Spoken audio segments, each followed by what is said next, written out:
Hello, everyone, and welcome back to my third episode of my rating series where I look at your creative course maps that have been submitted to me. For those who are a little unaware of my rating criteria, here is a quick refresher for you. I look at three different aspects. First, overall gameplay. Second, how bean friendly it is. And third, how the number of aesthetics that are present in the map. Throughout my gameplay of the maps, I will be giving my thoughts on the maps so that the gameplay does not appear stagnant and at certain times appear lackluster.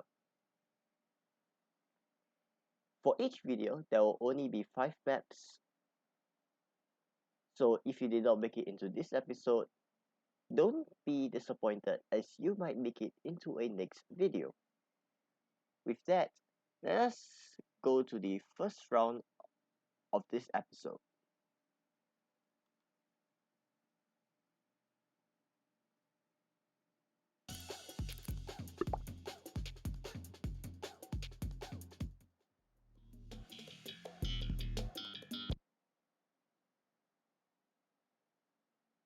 Our first round for today is Turbo Tides from the creator D4Boy Dennis. So at first glance from the thumbnail of the map itself, this map seems rather short, but let's see what we can find as we play through this particular map.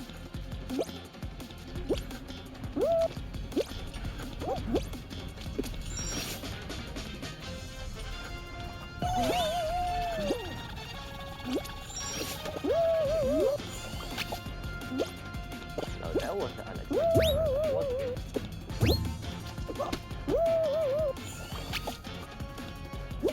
Regardless, we have already made it to the near end of the stage now.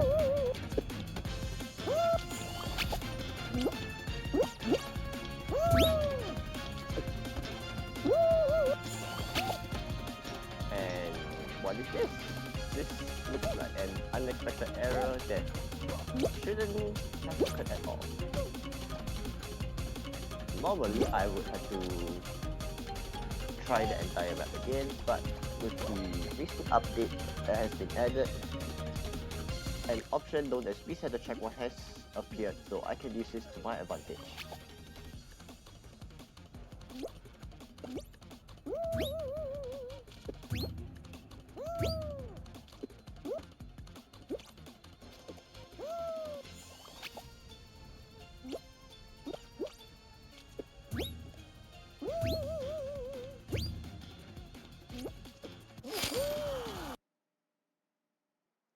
Now that I have managed to qualify from this map despite some basic issues that shouldn't have occurred, I will basically illustrate my thoughts on this map. So for this map, I feel that the map itself is relatively short based on gameplay time wise. If not a single mistake has been made, I would say that the map lasts about 1 to 2 minutes. The paths are also quite clear. There's not much any places for any confusion or any sort of dispute by players as to not knowing where to go. There are also at least 3 countable paths that I can see, even if eventually all 3 paths converge onto one path, and then as well as them diverging again into multiple paths. The only bad things I can perhaps say about this map is that the map itself might seem a little too fast paced for newer players. So I would say that this map is plausible for an angle of a tutorial map, but if the newer players get into a lobby with more experienced players, they are basically going to be left behind the dust as their speed arcs in the map itself that can help the more experienced players, and the newer players will be what is that little tool, that how are they moving so fast, and all the other thoughts that can various appear.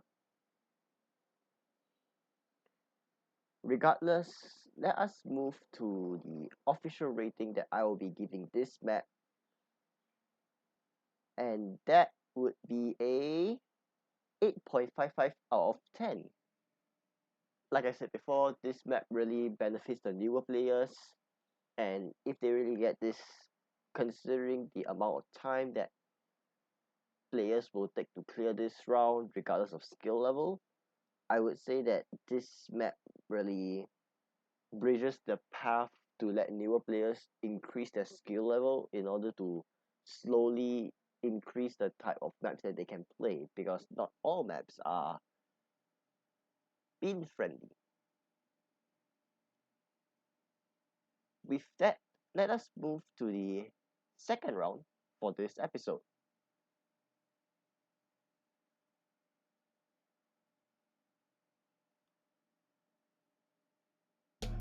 The second round for today is labeled as Frog Not Your Tongue by the creator Bridgemaster01.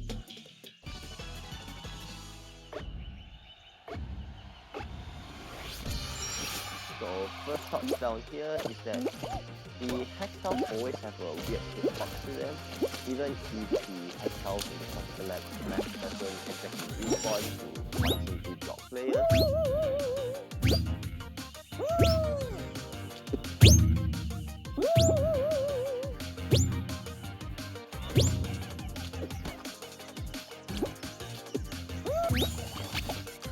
Wait, what happened there?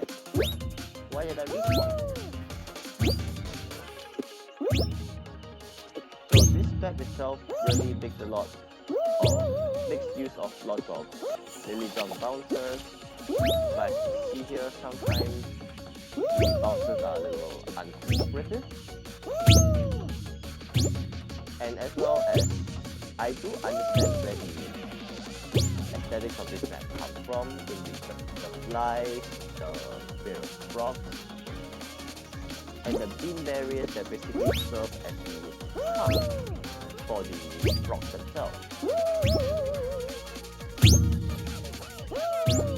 However, I feel that these tongues are a little hard to find unless you spend some time playing the map itself and know the timing of the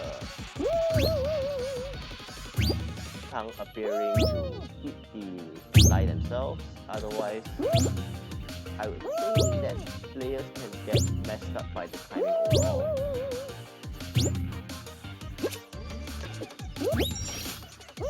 I see that we have just gotten our checkpoint.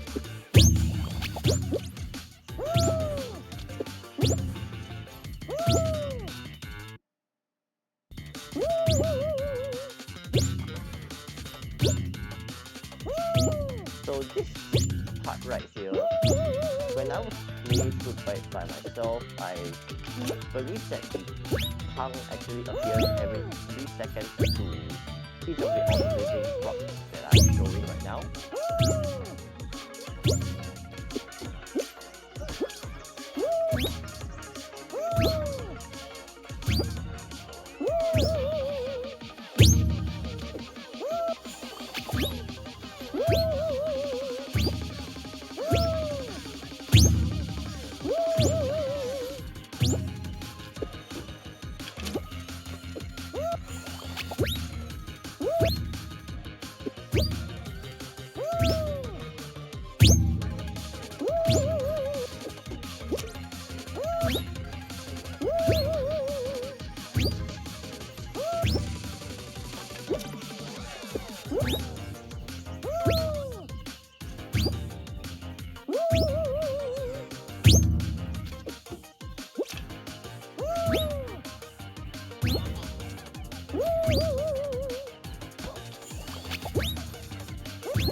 say perhaps pose the biggest threat to newer players because of the flies that are flying around, as well as the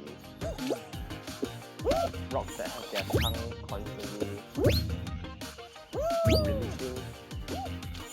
But overall, I would say that this map at least provides a fun little bouncing challenge.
Okay, regardless of the fact that I wasn't able to clear this map, I have seen more than enough to be able to understand what I should be giving the map in terms of how my criteria should be. So let's move on to my official thoughts itself.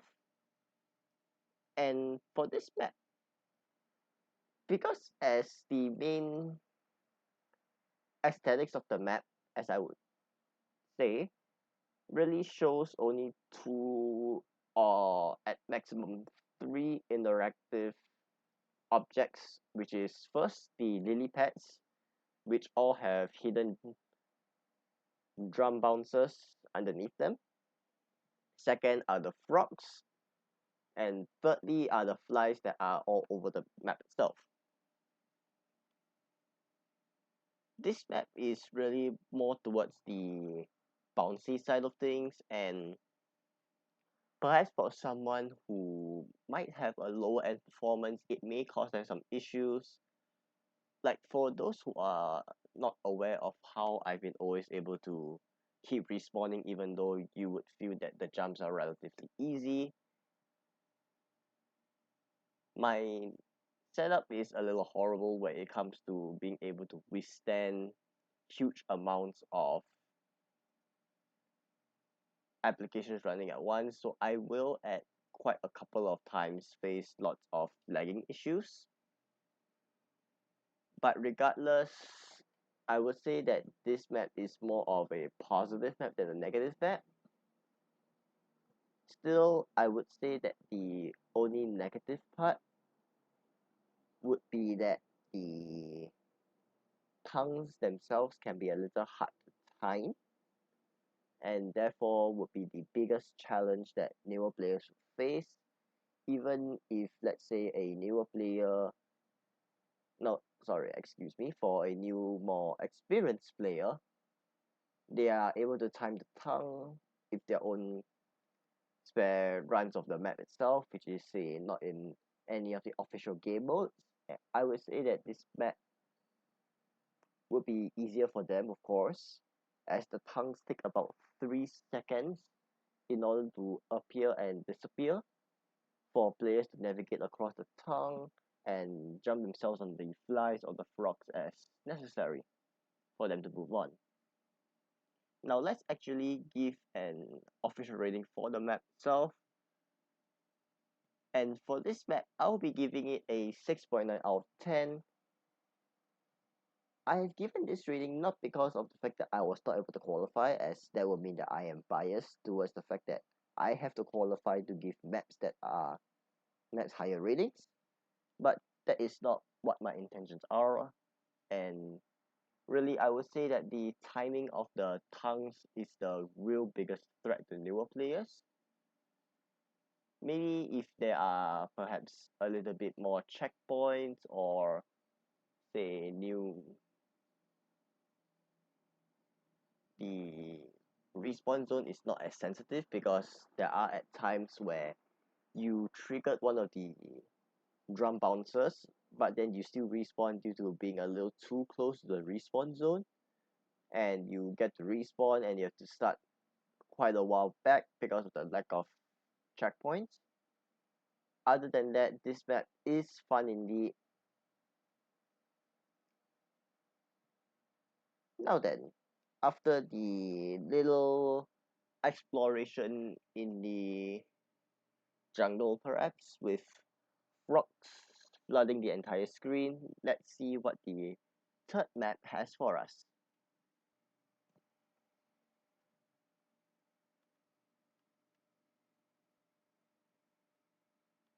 Our third map for today is titled Techno Pace from the creator Nish Vishma. I apologize if I've gotten your name wrong, but regardless, let us take a look at the map overall. So directly throughout the distance, I can already see where the finish line is, which I think compared to some other maps that I have seen thus far, that sometimes you won't be able to see where the finish line going to be at. But regardless, directly instantly as the map starts, you can already see that there are actually 5 different starting paths, despite the fact that there are 2 paths that being the extreme right and the path on the extreme left having multiple stickers to dissuade players from going through them. But I would say that the more experienced players can use that as a challenge.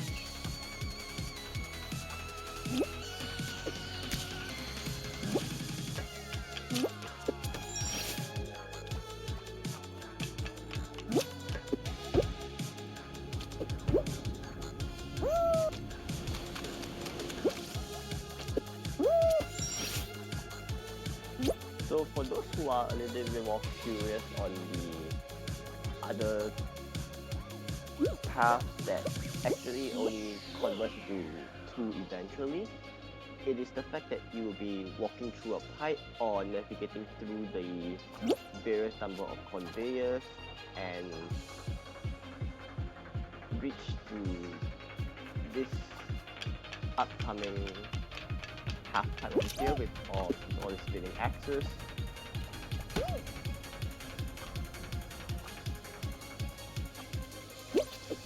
And now we have actually come to the very ending of the map itself, where I would have few thoughts on this. First is this hammer speed over here, which is perfectly fine for more experienced players, but for less experienced players you will want to take the middle path over here.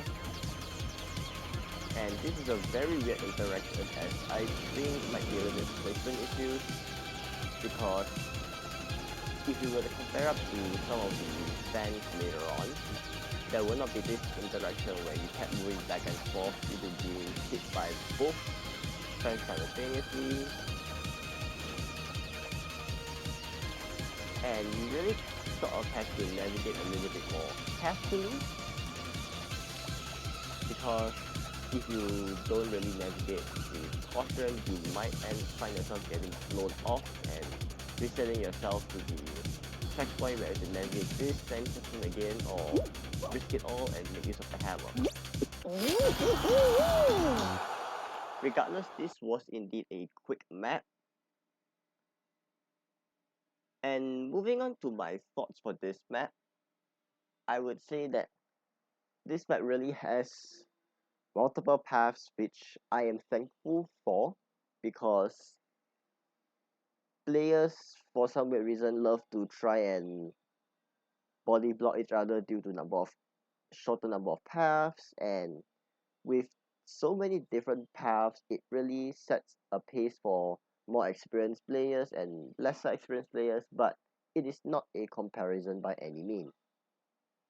For the map length itself, if I were to take a look around, I think the gameplay time is about 3 minutes for this map, which is of considerable map length. That is not too long, nor is it too short.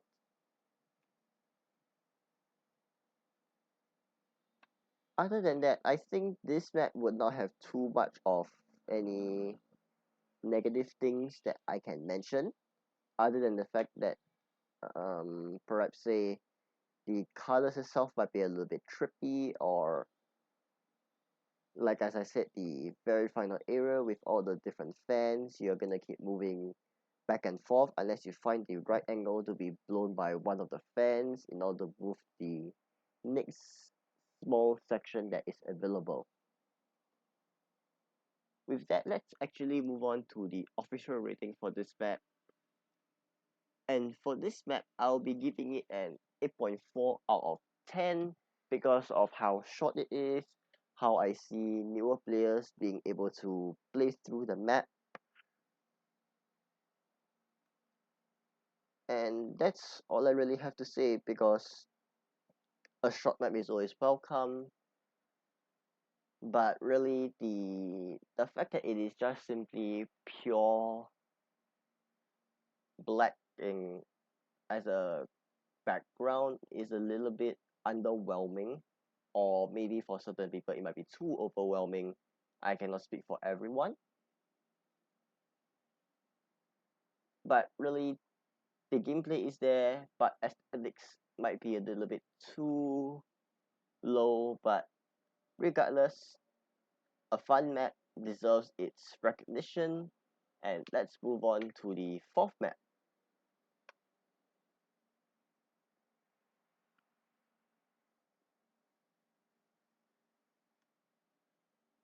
Our fourth map for today is titled In the Stars by the creator XX Shadows XX279. Let us run through this map and see if we can notice anything that is good.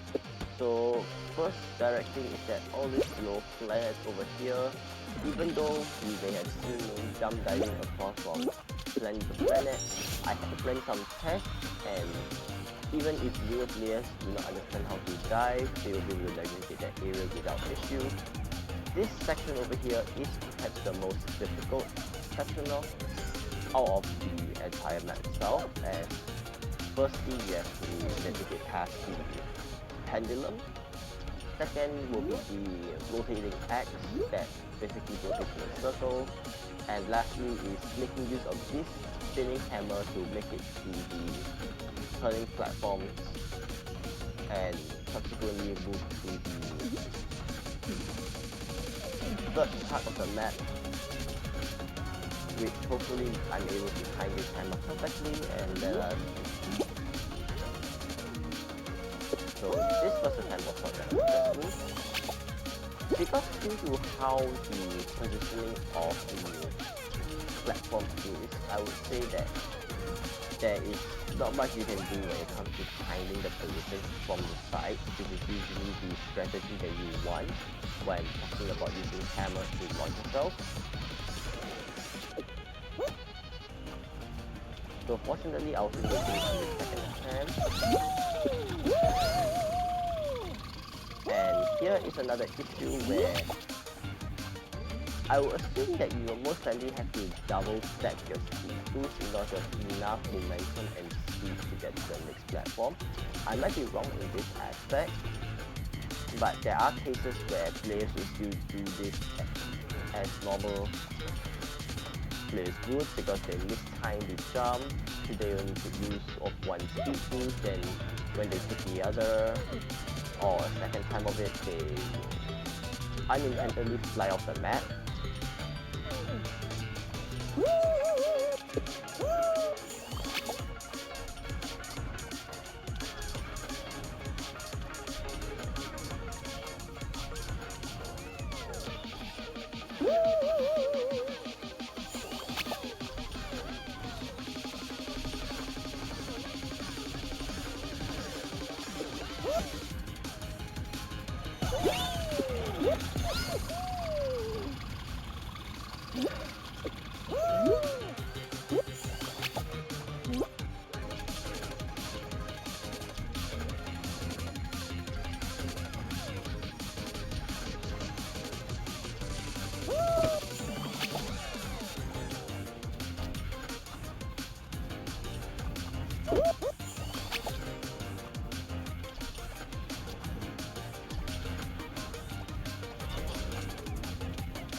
So to save some of you some time watching me failing over and over again, I've actually already ran past the two turning spin tables onto the various drum bouncers that are located on this planet to land myself into this particular pipe. As now we are on the third part of the map and perhaps the final part, getting the checkpoint to be extremely safe, so the most probably part will be done again. And I accidentally for one done the blast right into my respawn, so let's try that again.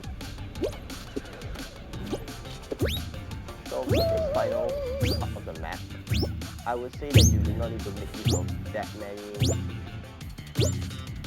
bouncers in order to reach this rotating platform.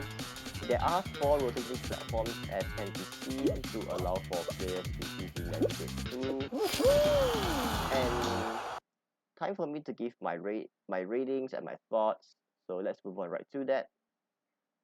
Alright, so for this map, I would say that it is a fun map in order to explore the cosmos, even though there is a lot of various planets in the solar system that can be seen.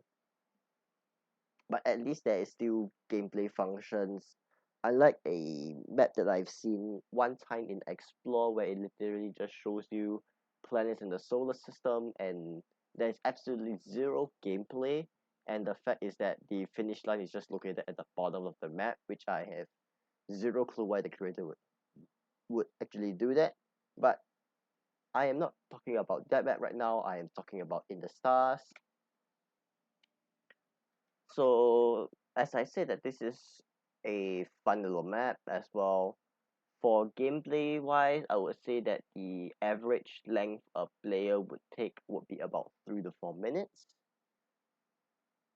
Of course, there are some negative parts that I have to say for this map as well, where it comes to the hammer heating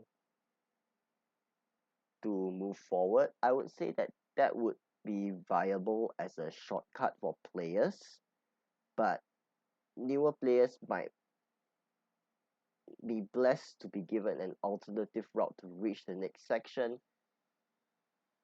The spinning turntables, as I would call them, can be left there as it is because considering that you just only need one speed boost in order to reach the next turntable and subsequently the drums, I would say that newer players would be able to understand how that works as well.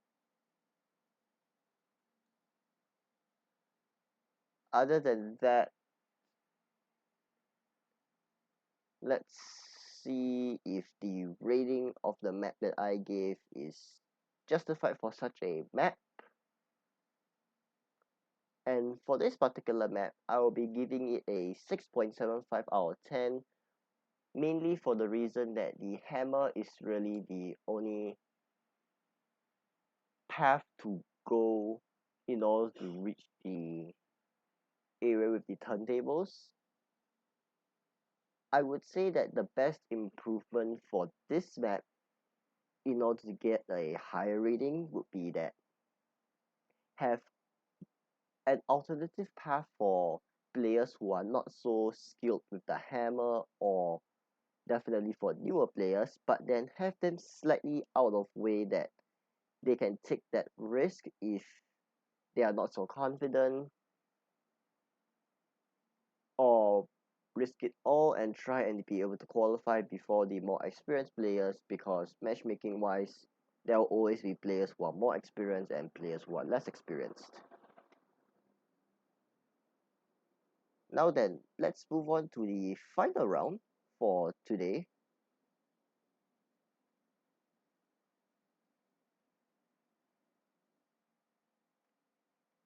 Now then, our last map for today is titled Clockwork Chaos 1 by the creator Edster14007. Directly from the first look of this thumbnail itself, I would say that the map has lots of gameplay functions. And looking at overall all the different things that are currently in the map, I would say that this map might have been perhaps created with the early version of Creative, where there is not much customization that can be done for certain obstacles. Obviously, the spinning turntables right now that I am currently on mainly adheres to the fact that it is resembling a gear of sorts.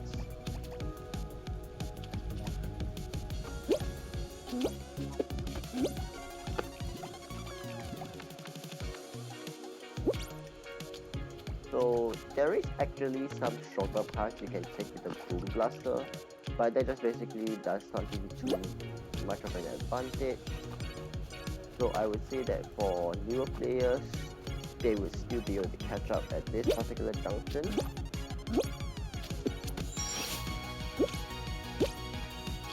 And over here there is the left and right path to take, both of which are similar but just slightly differing on the type of obstacles that are actually present.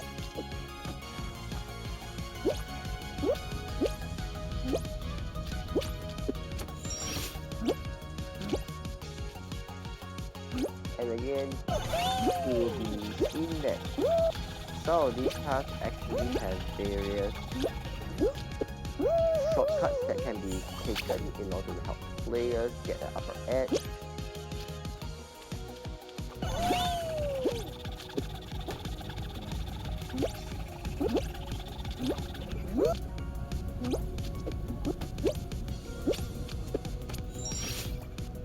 Now that I've reached this particular segment, the left and right halves again has not much of a difference when it comes to what should be expected. And let's move on to a thought scenario for this particular map itself. And for this map, I would say that the gameplay length it rounds out to about 3 to 4 minutes on average, not counting the number of mistakes that players can make. And because the theme mainly relies on the fact that this is like a clockwork castle or clock tower, there are lots of mechanical gears spinning in place.